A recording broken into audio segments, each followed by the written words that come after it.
mbajtur nga shortën time për, siç thotë kjo, mos të shmangur klubi. Kjo shenjë është shkaktuar nga unë. Është konstatuar se distanca e qitjes sillet rreth 2 deri në 5 cm, se pjesë metalike të kësaj predhe është gjetur në anën e majtë morore të kokës. Ka vazhduar dhe me tej së gjykimi ndaj të akuzuarve për vrasjen e Liridona Ademajt. Në gjykatën themelore të Prishtinës, nën masa të rrepta të sigurisë janë sjellë Naim Mërseli, Gani Plova dhe Kushtrim Kukalla.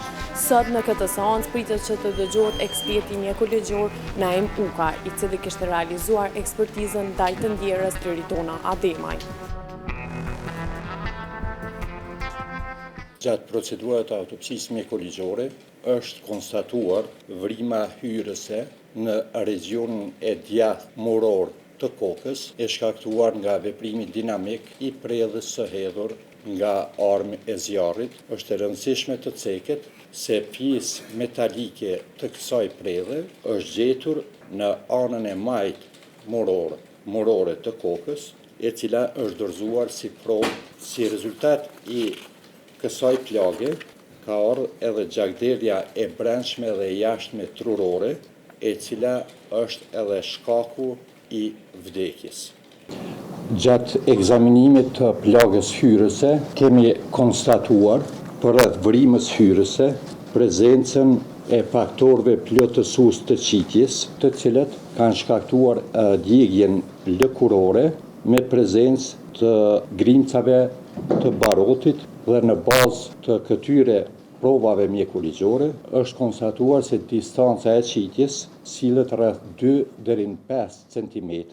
Kemi kryer ekzaminimet e 2 duarve të tanimit të ndjerës në mënyrë që bazuar në prezencën apo mungesën e faktorëve plotësues të qitjes dhe njollave në klapa spërklave të gjakut, është eliminuar mundësia që e njëjta të ketë përdorur ndonjë armë apo të ketë shkaktuar vetvrasje. Gjatë ekzaminimit të jashtëm trupor është konstatuar gjakmbledhja nënlëkurore, vizhliese hematoma, me përmasa rreth 6 herë 1.5 cm në regionin e sipërm dhe të jashtëm të krahut të majtë. Kjo gjakmbledhje është përshkruar me përngjyrim të kuqe dhe blu. Kjo gjakmbledhje është shkaktuar para ose gjatë vrasjes së tanimit të ndjerës. Lidhur me forcën e nevojitur të shkaktuar të lëndim, në kushte normale, unë nuk kam nevojë as me pyetje, sepse nuk besoj që një shenjë në dorë mund të shkaktohet nga dikush që as nuk ka qenë prezent në momentin e vrasjes e parë.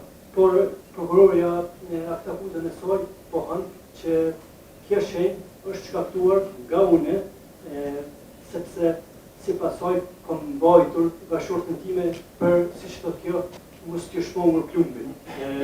A thot raporti juaj këtë që a vërteton kjo që unë e kam mbajtur klubën time? Mjekologjor nuk paragjykon pozita apo situata të cilat kanë mund të jenë në momentin e vrasjes së tanimit të ndjerës. Mjekologjor ka obligim që të bëjë përshkrimin e qartë të çdo dëmtimi trupor, duke i përshkruar karakteristikat e dëmtimeve trupore, në bazë të cilave bëhet edhe interpretimi i provave mjekologjore.